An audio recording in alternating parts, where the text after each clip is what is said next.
साथियों, आप सभी का इस प्लेटफॉर्म पर स्वागत है। यहाँ पर हम लोग विजन आईएएस कोचिंग संस्था के द्वारा जो न्यूज टुडे शीर्षक से डेली करंट अफेयर प्रोवाइड किया जाता है उसको यहाँ पर देख रहे हैं। तो सबसे पहले बात करते हैं, मूडीज ने चेतावनी दी है कि रूस यूक्रेन संघर्ष के कारण चिप की कमी का संकट और बढ़ सकता है। देखिए, रूस यूक्रेन संघर्ष के कारण सेमीकंडक्टर चिप की आपूर्ति जो है वो प्रभावित हो सकती है। चिप की आपूर्ति पहले से ही कोविड-19 वैश्विक महामारी के कारण बाधित रही है। वैश्विक पैलेडियम की आपूर्ति का 44% भाग रूस से आता है। वहीं यूक्रेन जो है नियान की वैश्विक आपूर्ति का 70% भाग उपलब्ध कराता है। ये दोनों सेमीकंडक्टर चिप बनाने के लिए प्रमुख कच्चे माल हैं। यूक्रेन सेमीकंडक्टर फैब्रिकेटिंग लेजर्स के उत्पादन के लिए उपयोग की जाने वाली दुर्लभ गैसों की भी आपूर्ति करता है। इसके अतिरिक्त लॉकडाउन और इस दौरान लोगों के घरों में रहने के कारण लैपटॉप की बिक्री बढ़ गई है। इसके कारण चिप की कमी का संकट और बढ़ गया है। सेमीकंडक्टर चिप्स ऐसे पदार्थ होते हैं जिनकी विद्युत चालकता एक कुचालक अर्थात इंसुलेटर से अधिक लेकिन शुद्ध चालक कंडक्टर से कम होती है। इन्हें मेमोरी चिप्स, माइक्रोप्रोसेसर और इंटीग्रेटेड चिप्स सहित कई श्रेणियों में वर्गीकृत किया जा सकता है। ये अधिकांश आधुनिक इलेक्ट्रॉनिक्स उपकरणों के लिए एक लघु मस्तिष्क या टिनी ब्रेन के रूप में कार्य करते हैं। इनका इस्तेमाल कहाँ कहाँ होता है? तो वाहन निर्माण, इलेक्ट्रॉनिक्स में से टीवी है, स्मार्टफोन है, कंप्यूटर इत्यादि में, डेटा सेंटर आदि जैसे उद्योगों में इनका उपयोग व्यापक रूप से होता है। भारत में सेमीकंडक्टर या अर्धचालक के विनिर्माण के लिए जो इनिशिएटिव लिए गए हैं या जो पहल की गई है उनकी बात करें तो इसमें पहला नाम आता है इंडिया सेमीकंडक्टर मिशन का। इसका उद्देश्य सेमीकंडक्टर और डिस्प्ले के उत्पादन की एक स्थायी प्रणाली विकसित करने के लिए दीर्घकालिक रणनीतियों को आरंभ करना है। वहीं उत्पादन से संबद्ध प्रोत्साहन योजना, इसके तहत अगले 5 से 6 वर्षों में सेमीकंडक्टर और डिस्प्ले बोर्ड उत्पादन के लिए 76,000 करोड़ रुपए का निवेश किया जाएगा। आगे बात करते हैं, मेघालय ने सीबीआई की जांच के लिए आम सहमति को वापस ले लिया है। मेघालय केंद्रीय अन्वेषण ब्यूरो सीबीआई की जांच के लिए आम सहमति को वापस लेने वाला देश का 9वां राज्य बन गया है। इसके पहले पूर्वोत्तर में देखें तो मेघालय के पहले मिजोरम ने और 7 अन्य राज्यों ने। 7 अन्य राज्यों में कौन से रहे? महाराष्ट्र, झारखंड, छत्तीसगढ़, पंजाब, राजस्थान, पश्चिम बंगाल और केरल ने सीबीआई जांच के लिए आम सहमति वापस ले ली थी। आम सहमति के बारे में बात करें तो सीबीआई को दिल्ली विशेष पुलिस स्थापना अधिनियम 1948, Delhi special police establishment act 1946 द्वारा शासित किया जाता है। इसलिए किसी राज्य में अपराध की जांच शुरू करने से पहले इसे अनिवार्य रूप से संबंधित राज्य सरकार की सहमति प्राप्त करनी होती है। सहमति या तो किसी विशेष केस के लिए या सामान्य भी हो सकती है।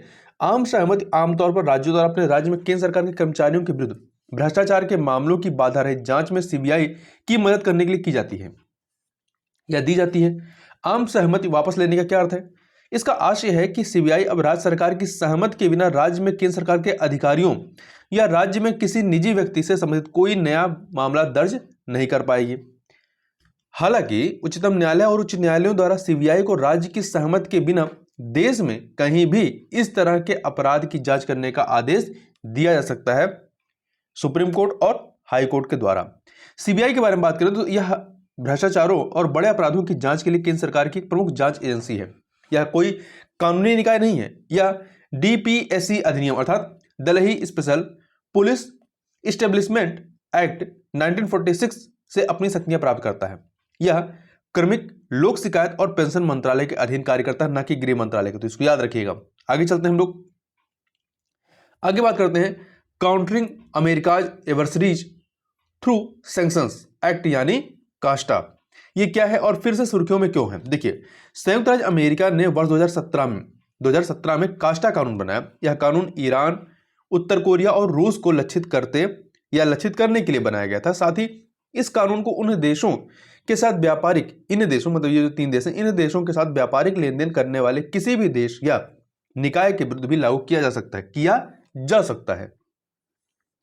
अन्य प्रावधानों के अलावा यह कानून मुख्य रूप से रूसी हितों जैसे कि तेल और गैस उद्योग, रक्षा और सुरक्षा क्षेत्र तथा वित्तीय संस्थानों पर प्रतिबंधों से संबंधित है। रूस के विरुद्ध इन प्रतिबंधों को वर्ष 2014 में रूस द्वारा यूक्रेन में सैन्य हस्तक्षेप तथा वर्ष 2016 के अमेरिकी राष्ट्रपति चुनाव में कथित हस्तक्षेप के कारण लगाया गया था। यह एक पक्षीय प्रतिबंध है और संयुक्त राष्ट्र संघ के किसी भी निर्णय का हिस्सा नहीं है। कुछ समय पहले भारत को भूतपूर्व ट्रंप प्रशासन ने S-400 एयर डिफेंस सिस्टम के संबंध में प्रतिबंधों से छूट प्रदान कर दी थी। इसके बाद रूस द्वारा नवंबर 2021 में भारत को S-400 एयर डिफेंस सिस्टम की आपूर्ति आरंभ कर दी गई थी। यूक्रेन पर रूस के हमले और इस संघर्ष के संबंध में भारत की तटस्थ नीति ने S-400 सौदे को फिर से सुर्खियों में ला दिया है। भारत के लिए चिंताजनक स्थिति क्यों है? देखिए, रूस ऐतिहासिक रूप से भारत के लिए हथियारों और युद्ध सामग्री के प्रमुख आपूर्तिकर्ताओं में से एक रहा है। दूसरा, भारत अब भी रूसी हथियारों पर बहुत अधिक निर्भर है। भारत के कुल सैन्य आयात में आधा हिस्सा रूसी हथियारों का होता है, ऐसा सिप्री की जो डेटा है या उसके अनुसार है। आगे बात करते हैं। रेल मंत्री ने सूचित किया कि कवच तकनीक अब देशव्यापी कार्यान्वयन के लिए तैयार है और प्रतिवर्ष 4000 से 5000 किलोमीटर रेलवे मार्ग को स्वदेशी तकनीक कवच के तहत लाया जाएगा। तो देखिए, कवच तकनीक किससे संबंधित है? रेल सुरक्षा से संबंधित है, ये फैक्ट याद रखिएगा। रेल मंत्री द्वारा गुल्ला गुड्डा चिटगिड्डा रेलवे स्टेशनों के बीच कवच की कार्य प्रणाली के ट्रायल का निरीक्षण किया गया। कवच स्वदेश में विकसित ट्रेन टक्कर रोधी प्रणाली, train collision avoidance system TCAS है। यह इलेक्ट्रॉनिक उपकरणों और रेडियो फ्रीक्वेंसी आइडेंटिफिकेशन RFID उपकरणों का एक सेट होता है। इसे लोकोमोटिव या रेल इंजन, सिग्नलिंग सिस्टम और पटरियों पर लगाया जाता है। RFID वही तकनीक है जो आपके फास्टैग पे इस्तेमाल होता है। ये उपकरण रेलगाड़ियों के ब्रेक को नियंत्रित और ड्राइवरों को सचेत करने के लिए अल्ट्रा हाई रेडियो फ्रीक्वेंसी का उपयोग करके एक दूसरे से संपर्क स्थापित करते हैं। कवच की प्रमुख विशेषताओं की बात करें तो जब मानवीय गलती के कारण कोई ट्रेन किसी रेड सिग्नल को पार कर आगे बढ़ जाती है तो यह प्रणाली स्वचालित रूप से सक्रिय होकर ट्रेन में ब्रेक लगा देती है। इस प्रकार यह प्रणाली ट्रेनों के अचानक आमने सामने आ जाने पर होने वाली टक्कर से भी बचाती है। इस प्रणाली के तहत आगे आने वाली लेवल क्रॉसिंग क्या होती है? जहां रेलवे लाइन सड़क को पार करती है उसे लेवल क्रॉसिंग कहते हैं। तो लेवल क्रॉसिंग से पहले हूटर अपने आप बच जाता है। इससे कोहरे की दशा में दूर तक स्पष्ट नहीं दिखाई देने की स्थिति में लोको पायलट यानी ट्रेन ड्राइवर को सहायता मिलती है। किसी घुमावदार मोड़ पर या पुलों को पार करते समय ट्रेन की गति स्वचालित रूप से कम होकर के निर्धारित सीमा पर पहुंच जाती है। इसका वर्ष 2012 से विकास किया जा रहा है। इसे भारतीय उद्योग के सहयोग से अनुसंधान डिजाइन और मानक संगठन research design and standards organisation RDSO द्वारा विकसित किया गया है। इसका परीक्षण दक्षिण मध्य रेलवे में किया गया है। कहां किया गया है? दक्षिण मध्य रेलवे। ध्यान रखिएगा, ये जो आपका 2 स्टेशन थे, गुल्ला गुड्डा चिटगुड्डा रेलवे स्टेशन, ये दक्षिण मध्य, ये आपका कहां पे है? एक सेकंड, दक्षिण मध्य रेलवे के तहत आते हैं। रेलवे में सुरक्षा के लिए की गई अन्य पहलों की बात करें तो पहला है मानव रहित लेवल क्रॉसिंग को समाप्त करना। दूसरा, रोलिंग स्टॉक क्या है? सभी प्रकार की रेलगाड़ियों की रोलिंग स्टॉक की ऑनलाइन निगरानी करना। ठीक है। रेल यात्रियों की सुरक्षा के लिए लिंक हाफमैन बुश कोच प्रणाली अपनाना इत्यादि जो है कुछ पहले हैं। आगे चलते हैं, आगे बात कर लेते हैं। सूचना और प्रसारण मंत्रालय ने चलचित्र अधिनियम में अर्थात सिनेमेटोग्राफ एक्ट में प्रस्तावित संशोधनों पर फिल्म उद्योग के साथ परामर्श किया है। चलचित्र अधिनियम सिनेमेटोग्राफ एक्ट 1952 में फिल्मों के प्रदर्शन के लिए प्रमाणन अर्थात सर्टिफिकेशन और सार्वजनिक प्रदर्शन के लिए फिल्मों के विनियमन के संबंध में प्रावधान किया गया है। इसके तहत केंद्रीय फिल्म प्रमाणन board central board of film certification CBFC का गठन किया गया है। यह सूचना और प्रसारण मंत्रालय के तहत एक सांविधिक निकाय है, स्टैट्यूटरी बॉडी है। यह फिल्मों के सार्वजनिक प्रदर्शन को विनियमित अर्थात रेगुलेट करता है। चलचित्र संशोधन विधेयक 2021 जो है आपका सिनेमेटोग्राफ एक्ट 2021 के जो प्रमुख प्रावधान उनकी बात करें, किसी फिल्म को जारी करने किए गए प्रमाणन पर पुनर्विचार करने हेतु CBFC अर्थात central board of film certification को निर्देश देने का सरकार को अधिकार दिया गया है। इसके तहत UA जो श्रेणी आपकी पहले होती थी मूवी की या इन चीजों की, उसको UA 7+, UA 13+, UA 16+ और इन उपविभाजों में मतलब उपविभाजित किया गया है। दंडात्मक प्रावधानों को लागू करके पायरेसी को रोकने के लिए धारा 6AA को जोड़ा गया है। इसको जोड़ा गया है 6AA। इस विधेयक के विरोध में कुछ मुद्दे भी हैं, जैसे केंद्र सरकार के पास उन फिल्मों के प्रमाणन को रद्द करने या वापस लेने का अधिकार होगा जिन्हें CBFC द्वारा पहले ही मंजूरी दे दी गई। यह फिल्म प्रमाणन पर मुदगल समिति जो कि वर्ष 2013 की है और श्याम बेनेगल समिति जो 2016 की है की सिफारिशों के विरुद्ध है। फिल्म जगत का मानना है कि इसके कुछ प्रावधान स्वतंत्र अभिव्यक्ति और विमर्श में बाधा बनकर रचनात्मकता को दबाते हैं। कुछ सुझाव हैं जैसे स्व विनियमन को प्रोत्साहित किया जाना चाहिए, राज्य की सेंसरिंग शक्ति संबंधी सीमा को सीमित किया जाना चाहिए, आपत्तिजनक सामग्री से संबंधित कंटेंट के लिए प्रदर्शन से पहले चेतावनियों के उपयोग को बढ़ाया जाना चाहिए इत्यादि। अब आगे देखते हैं जो सुर्खियों में चीजें रही उनकी बात करते हैं। तो सबसे पहले बात करते हैं धर्मांतरण रोधी विधेयक एंटी कन्वर्जन बिल के बारे में। कहाँ का है? हरियाणा का है। हरियाणा सरकार द्वारा विधानसभा में हरियाणा गैर कानूनी धर्मांतरण रोकथाम विधेयक 2022 पेश किया गया। इस विधेयक का उद्देश्य बलपूर्वक या धोखाधड़ी आदि के माध्यम से किए गए धर्म परिवर्तन को अपराध घोषित कर ऐसे धर्मांतरणों को रोकना है। अभी तक केंद्रीय स्तर पर कोई धर्मांतरण रोधी कानून नहीं बनाया गया है। इस विधेयक के जो प्रमुख प्रावधान है उनकी बात करें तो इसके तहत साक्ष्य जुटाने का भार जो है बर्डन ऑफ प्रूफ आरोपी पर है। दूसरा, इसमें यह प्रावधान है कि धर्म को छुपाकर किए गए विवाह को शून्य या अमान्य घोषित किया जाएगा।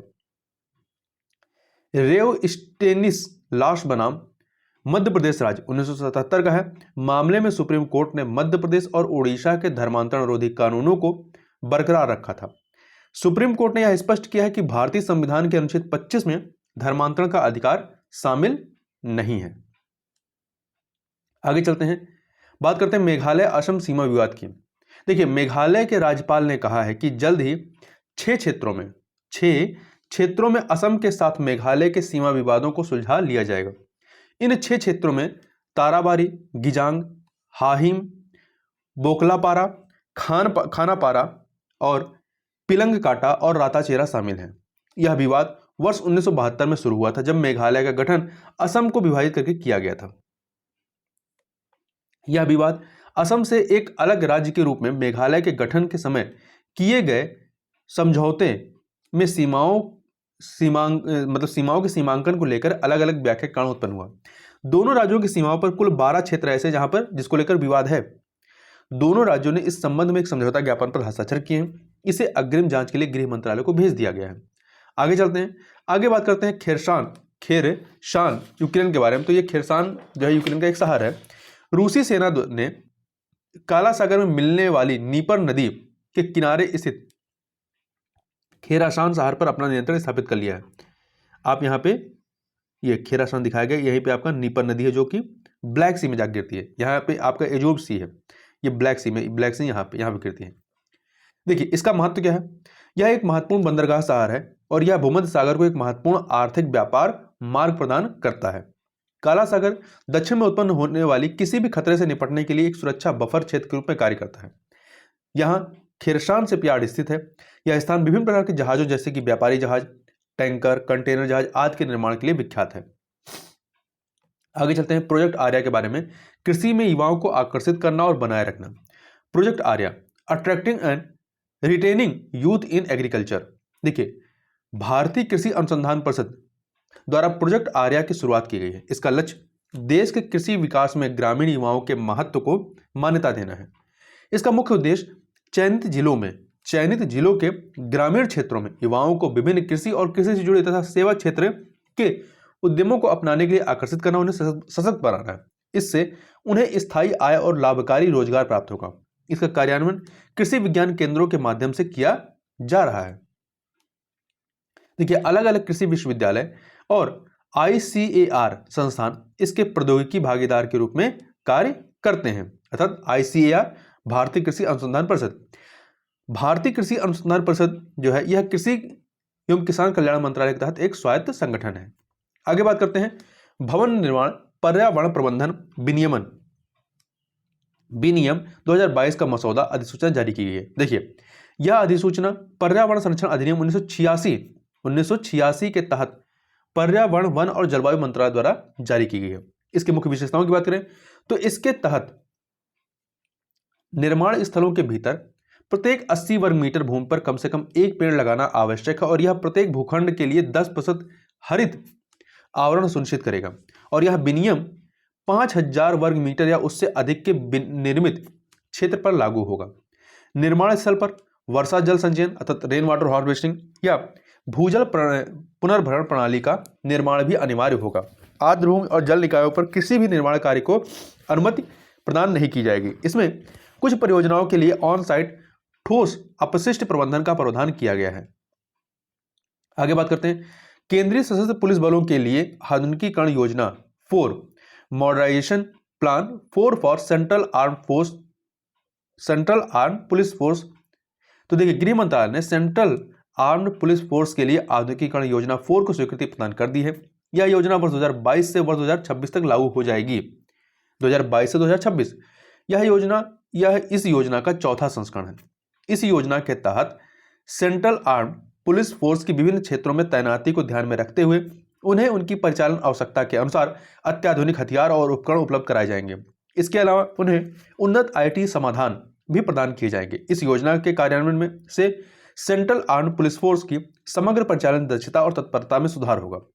सेंट्रल आर्म्ड पुलिस फोर्स में गृह मंत्रालय के अधीन आने वाले सशस्त्र पुलिस संगठन शामिल हैं। कौन कौन से? इसमें असम राइफल सीमा सुरक्षा बल अर्थात BSF, केंद्रीय औद्योगिक सुरक्षा बल CISF, केंद्रीय रिजर्व पुलिस बल CRPF और भारत तिब्बत सीमा पुलिस ITBP और राष्ट्रीय सुरक्षा गार्ड NSG और सशस्त्र सीमा बल SSB शामिल है। आगे बात करते हैं नोक्कू कुल्ली, इसको ध्यान रखिएगा। ये Kerala head load workers act 1978 में संशोधन के लिए एक मसौदा प्रस्ताव स्वीकृत के लिए लंबित है। इस संशोधन में नोक्कुकुल्ली की मांग करने वाले वर्कर्स या कामगार के लिए 2 वर्ष तक कैद का प्रावधान किया गया है। देखिए नोक्कुकुल्ली जो है वस्तुतः ट्रेड यूनियनों द्वारा अपनाई जाने वाली एक सदियों पुरानी प्रथा है। इसके तहत कार्य न करने वाले श्रमिकों के लिए भी श्रम शुल्क की मांग की जाती है। नवंबर 2021 में केरल उच्च न्यायालय ने राज्य पुलिस को नोक्कुकुल्ली को जबरन वसूली के रूप में मानने का निर्देश दिया था। आगे बात करते हैं औषधीय मारिजुआना के बारे में। तो देखिए हाल ही में कोस्टरिका ने औषधीय मारिजुआना यानी जिसे साधारण भाषा में गांजा कहते हैं, गांजा के उपयोग, भांग की खेती और उसके औद्योगिक उत्पादन को वैध घोषित किया। किसने? कोस्टरिका ने। हालांकि यह मनोरंजक उद्देश्यों के लिए यह प्रतिबंधित है। औषधीय मारिजुआना ग्लूकोमा, सिजोफ्रेनिया और post traumatic stress disorder PTSD जैसे मानसिक बीमारियों के उपचार में इस्तेमाल होता है। देखिए उपचार के दौरान मारिजुआना के पौधे या इसके सक्रिय रसायन कैनाबिनोइड्स का उपयोग किया जाता है। भारत में मारिजुआना का उपयोग पूर्णतः प्रतिबंधित नहीं है। कानून के तहत इसके चिकित्सीय और वैज्ञानिक उपयोग की अनुमति प्रदान की गई है। हालांकि नार्कोटिक्स ड्रग्स और साइकोट्रोपिक पदार्थ अधिनियम 1985 के तहत इसकी बिक्री और उपभोग पर प्रतिबंध है। आगे बात करते हैं सिरुई लिली महोत्सव के बारे में। तो सिरई लिली महोत्सव कहाँ का है? पर मणिपुर का। ये फैक्ट याद रखिएगा, ये मणिपुर से संबंधित है। तो मणिपुर के पर्यटन विभाग द्वारा वार्षिक रूप से आयोजित एक 5 दिवसीय राजकीय महोत्सव है। इसका उद्देश्य राजकीय पुष्प सिरई लिली के बारे में जागरूकता फैलाना। यह एक एंडेंजर्ड फूल है। यह ग्राउंड लिली की एक अनोखी प्रजाति है जो केवल मणिपुर की सिरई पहाड़ियों में पाई जाती है। तो सिरई पहाड़ी कहाँ पे? मणिपुर में। यह फूल लगभग 1 फुट लंबा होता है और इसका आकार घंटी के समान होता है। यह प्रतिवर्ष अप्रैल से जून माह के दौरान ही खिलता है। इस महोत्सव के दौरान मणिपुर की समृद्ध जैव विविधता और सांस्कृतिक विरासत की मनोरम प्रस्तुति की जाती है।